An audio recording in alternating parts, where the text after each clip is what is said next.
Hello, everybody. You're listening to Let's Master English, and my name is Coach Shane.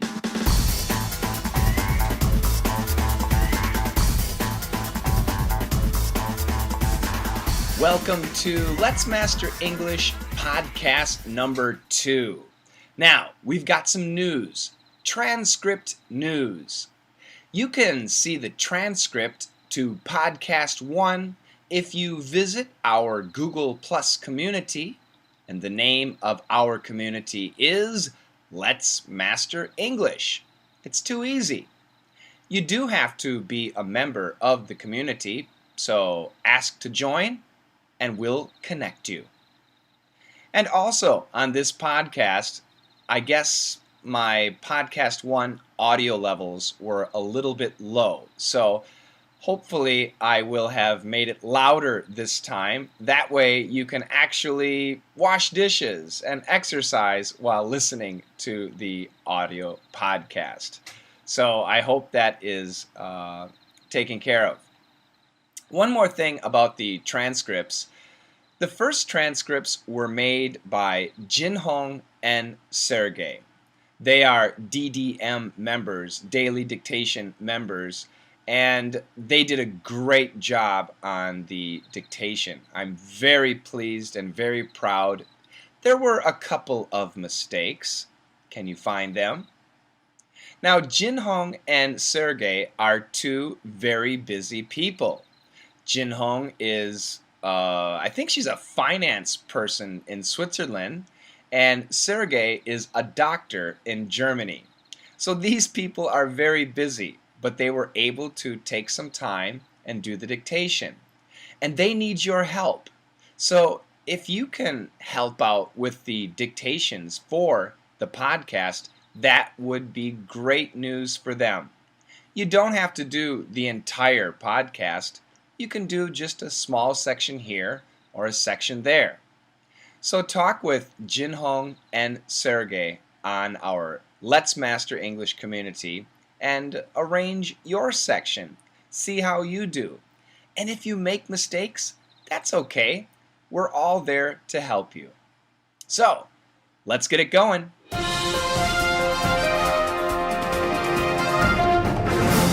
If you're in the Big Apple, be sure to enjoy the eats. Cronuts, street vendor hot dogs, and bagels. But a word to the wise. You'll be paying 8% more if you want your bagel sliced. City laws say that once the bread has been sliced, it's a prepared meal and must be taxed like a restaurant meal. So, get your lox and schmear on the side and use a plastic knife to cut your bagel. It'll save you just over a quarter. I guess today's news was very, very difficult. Let me read it a little bit slower. If you are in the Big Apple, be sure to enjoy the eats. Cronuts, street vendor hot dogs, and bagels. But a word to the wise. You'll be paying 8% more if you want your bagel sliced.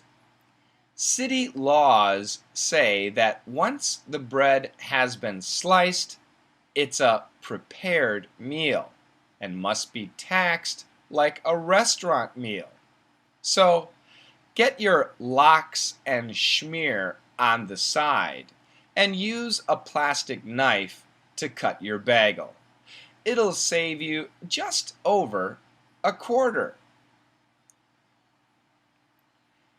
Was that any easier? Oh, I don't know. This was tough. So the story takes place in which city? Yes, that's right. Many of you know New York City. New York City has the nickname the Big Apple. And the story is talking about what? That's right, it's talking about bagels. B-A-G-E-L-S. Bagels. Bagels are a type of bread. They look like a donut, but they're much heavier, and sometimes they're sweet, but many times they're not sweet. Lots of people eat them as kind of a sandwich, especially in the morning. And what's the point of this news? Well, the point of the news is to save you some money. So let's go look at the first sentence again. If you're in the Big Apple, if you are in New York City, the Big Apple. Now, why is New York City called the Big Apple? I never saw any apple trees in New York. Well, it's actually a very old history, and it refers to horse racing. So, lots of people a long time ago, they wanted to race their horses in New York City because the biggest prizes, the biggest money prizes were in New York City. Okay, do you understand? So, what does a horse like to eat? A horse likes to eat an apple. So, after a horse runs a horse race, they give it apples. Well, the Big Apple is the big prize, and New York City had the biggest apple, the biggest horse racing prize of all the horse races in America. So a lot of people who were horse racers, their dream was to get to win the Big Apple. And where was the Big Apple? It was in New York City. So horse racers could say this to each other. Hey John, where are you going next week? Next week, I'm going to get the Big Apple. You're going to New York City to win the big money prize? Yes. And because of this tradition, New York City became known as the Big Apple. So, if you're in the Big Apple, if you're in New York City, be sure to make sure you do something. Be sure to enjoy the eats, E-A-T-S. Now, this is a noun, it's not a verb. The eats means the food, but it refers to specific food, in this case, in New York City. So what are the famous foods in New York City? Cronuts, street vendor hot dogs, and bagels. Now, cronuts, we studied about those in DDM. So if you are a DDM member, then you know all about cronuts. Cronuts are a combination of a croissant and a donut. It's once again a morning meal. I guess we could call it a meal. It's a type of pastry. Croissant is a pastry, a French pastry, and a donut is a deep fried piece of dough. So a cronut is a combination croissant and donut. That's very traditional New York. It was invented in New York last year, and it's very popular all around the world. So that is a Big Apple eat. Another thing to eat in New York City would be street vendor hot dogs. You know what a street vendor is. People who sell things on the street. And New York City has many street vendor hot dogs. Street vendors that sell hot dogs, and they really are delicious. And another Big Apple eat would be the bagel, B-A-G-E-L. Plural, of course, bagels. Bagels are a type of bread, and it's boiled and then baked, and it's kind of hard and shiny on the outside and very chewy. Lots of people add cream cheese or jelly. They make sandwiches. Bagels are really delicious breads. And they come from Poland. But many people think they're a type of Jewish bread because lots of Jewish people live in New York City and they like bagels. But no, it's not a Jewish bread. I don't think it's actually a Polish bread. So, if you're in the Big Apple, be sure to enjoy the eats: cronuts, street vendor hot dogs, and bagels. But, a word to the wise. But, here is some important information, a tip to the smart people. So if you want to be a wise person, if you want to be a smart person, here is a word, a tip that you need to listen to. You'll be paying 8% more if you want your bagel sliced. So if you buy a bagel and you ask the restaurant or the bakery to cut the bagel, to slice the bagel in half, then you will have to pay 8% more. You have to pay 8% more to slice a piece of bread? Why? City laws say that once the bread has been sliced, it's a prepared meal and must be taxed like a restaurant meal. So New York City laws say that if bread is cut, then it requires a chef or a professional food service person to cut the bread, which means it's not just an over-the-counter donut. Now it is a prepared meal, a meal that is prepared for you, and therefore it must be taxed like a restaurant meal. So, if you buy a bagel and it's not sliced, you don't have to pay tax. But if it's sliced, you have to pay 8% tax. So, get your lox and schmear on the side and use a plastic knife to cut your bagel. So, when you buy your bagel, don't have them cut it. And get your lox and schmear on the side. Now, lox actually refers to smoked salmon. Salmon, S-A-L-M-O-N. It's a fish, and in America, smoked salmon almost always comes from Alaska. It's a very pink, actually orange meat. It's very good. That's lox, L-O-X, lox, smoked salmon. And schmear, S-C-H-M-E-A-R, schmear.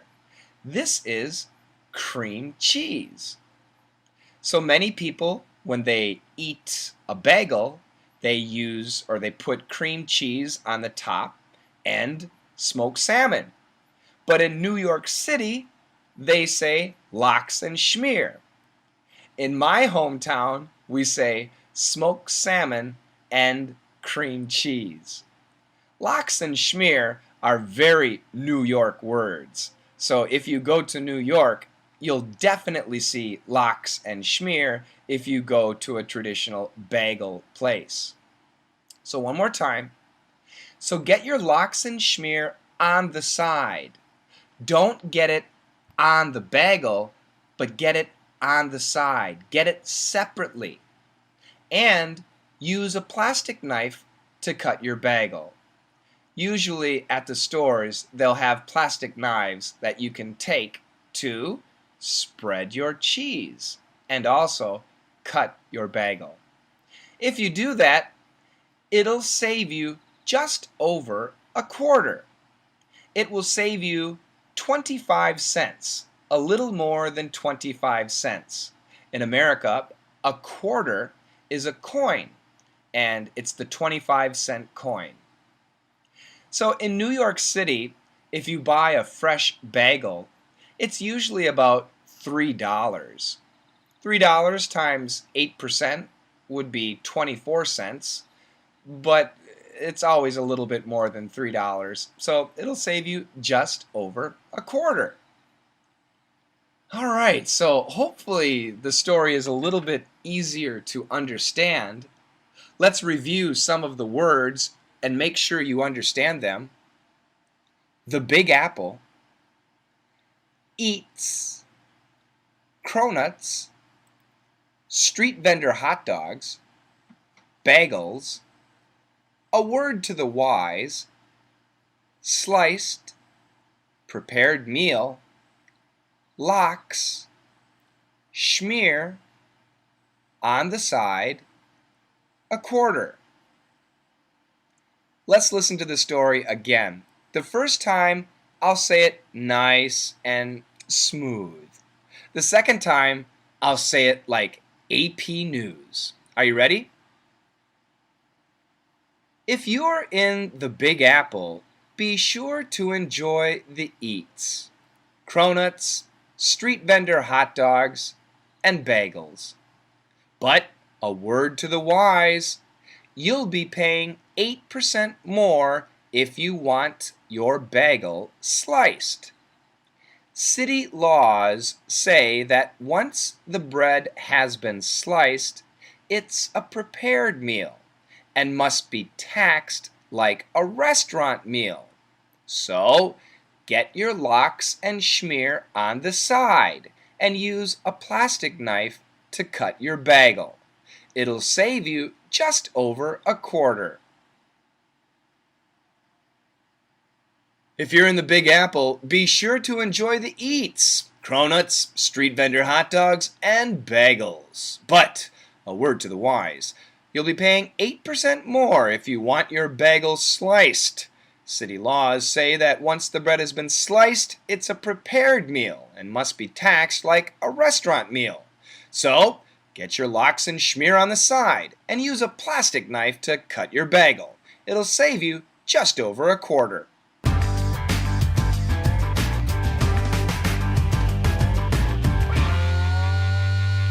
Okay, this is the Q&A section for Let's Master English, and we have 3 questions today. The first question comes from Nick Nathanson, and he wants to know the difference between active and proactive.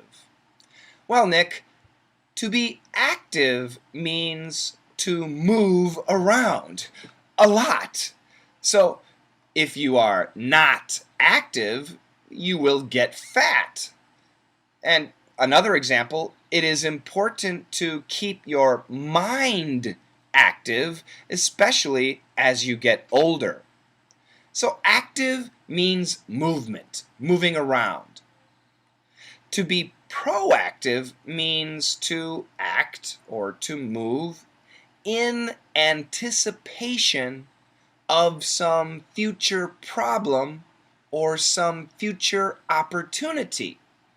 So, for example, saving money in the bank is proactive because you might have an emergency and need the money in the future. Now, Nick, I made a big example using both of the words in the same paragraph, and it's about my son. So, Nick, I hope this makes it clear. My son is very active. Sometimes his activity causes him to get hurt. When he's active in the kitchen, I must be proactive. I must look for potential dangers and remove them. Ah, there's a knife in the sink. I don't want my son playing with that. I'll clean it and put it away before he finds it. So, Nick, I hope that last example was clear. My son is active, and I was being proactive in order to protect him so that he didn't get hurt. Okay? Our next question is from Kathy E., and she wants to know about the R sound. The R sound after TH, is it like the Spanish R? Now, when we say the Spanish R, this is kind of my expression, and I mean the rrr, arriba, arriba, arriba. That's my Spanish R. So that rolling, that type of R. Many countries have this type of an R sound. So if there's a TH and then an R, is it like the Spanish R? For example, THREE, three. THROW, throw. THROUGH, through. THRIVE, thrive. And my answer, Kathy, is no. No, it's not. The R does not touch the top of the mouth, the roof of the mouth, specifically the alveolar ridge. The tongue doesn't touch. So let's look at the number 3. So THREE. Let's just say REE. Re, re. Not re. Not that. Re. And then let's add the TH. Re, three. So when you do the TH sound, immediately bring your tongue down. Don't let the tongue go up. Otherwise, you'll say 3. Go down. 3.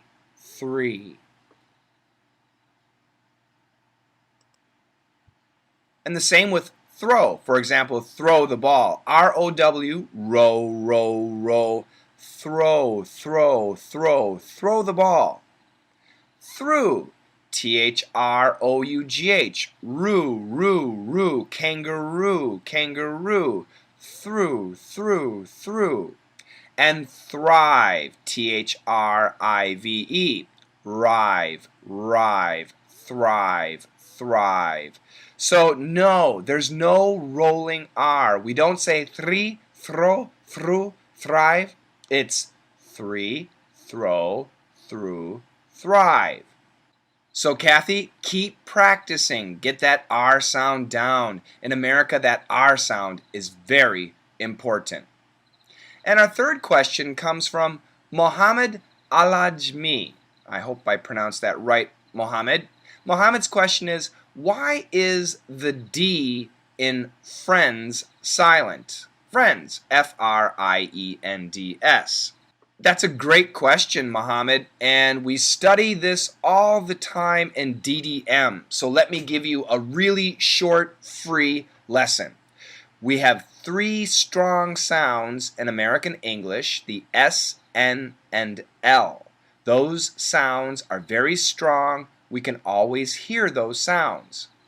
And we have 3 weak sounds in American English, the D, T, and Th. The TH, the DTTH, those are very weak. Many times we can't hear them, especially when a strong sound is next to a weak sound. The weak sound can be canceled, and that's what happens in the word friends. We have an NDS. The N and the S are strong sounds, and the D is a weak sound. So we can cancel the D and just say friends. Muhammad and I are friends. We're friends. I have 2 friends. Friends. Got it? Thanks a lot for your questions. And remember, use Coach Shane's ESL to ask your questions, and maybe I'll get it in a podcast, or maybe I'll make a video for you. I do have lots of questions to go through, so please be patient.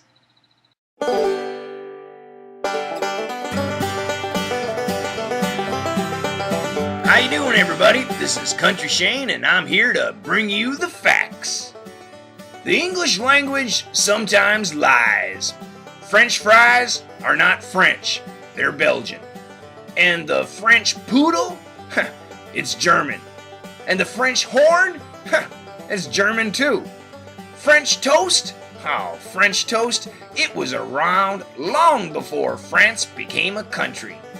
So don't believe everything you hear in English, because sometimes the English language lies. This has been Country Shane bringing you the facts.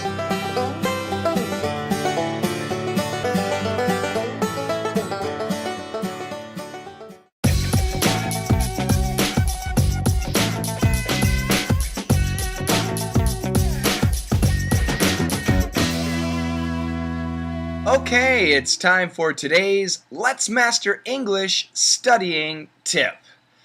Now, today's tip is actually two parts, and the first part is know why you want to learn English. A lot of people, they start to study something, and then after a while, they give up.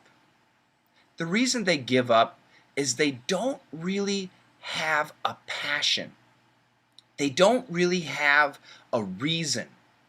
It's not very necessary right now for them, so they give up. And that can be done in sports and studying, in relationships. It happens a lot. But don't let it happen to you and your English. Think about it. Why do you want to study English? Maybe your goal is to make friends around the world. Maybe an American friend, a Canadian friend, a British friend. Maybe a friend in Egypt and you don't speak Arabic and you want to speak English. Or maybe a friend in India or Russia or Argentina, wherever. Maybe you want to study English to travel. Yeah, you can almost go anywhere in the world and speak English. They'll have English guides in every country. They have English travel books in every country. The hotels all around the world, they speak some English. So maybe it's for travel. Or maybe you love technology. You want to study. You want to study about any subject, whether it's Greek history or the pyramids in Egypt or American history or whatever. Technology, all the Apple computer programming languages and everything else, technology, so much of it is in English. You need to know English to really understand technology and the sciences. Maybe that's your reason. Maybe it's so that you can watch movies and listen to songs and not have to worry about the lyrics or the subtitles. Maybe you need to master English for business or because you want to study in America. Well, this is your homework. I want you to really think about why you want to master English. What's the ultimate goal? And once you think about that goal, once you decide on what your goal is, you have to start imagining yourself being successful. You have to imagine yourself speaking English fluently, listening to a movie and a pop song and understanding everything, laughing at the humor, crying at the sad things. You have to imagine yourself in a business meeting, getting a great contract, or studying in an American university, understanding what the professor is saying and debating with other students and winning the debate. You have to pick your passion. What is it? What is your goal with English? I'm going to help you. I'm going to help you with that goal, but first you need to pick it, okay? So tell me what your goal is. You can leave a message on Coach Shane's ESL. Our podcast is there too. I want you to tell me what your goal is. What do you want to master English for? Why? Why do you want to master English? And in the next podcast, I'll give you advice on how to make friends, on how to master your English for traveling and all the other subjects. I'll give you some advice and some tips. So this is part one. Part one, you have to have a goal, a reason, a mission. And part two, I'll help you in accomplishing that goal and that mission.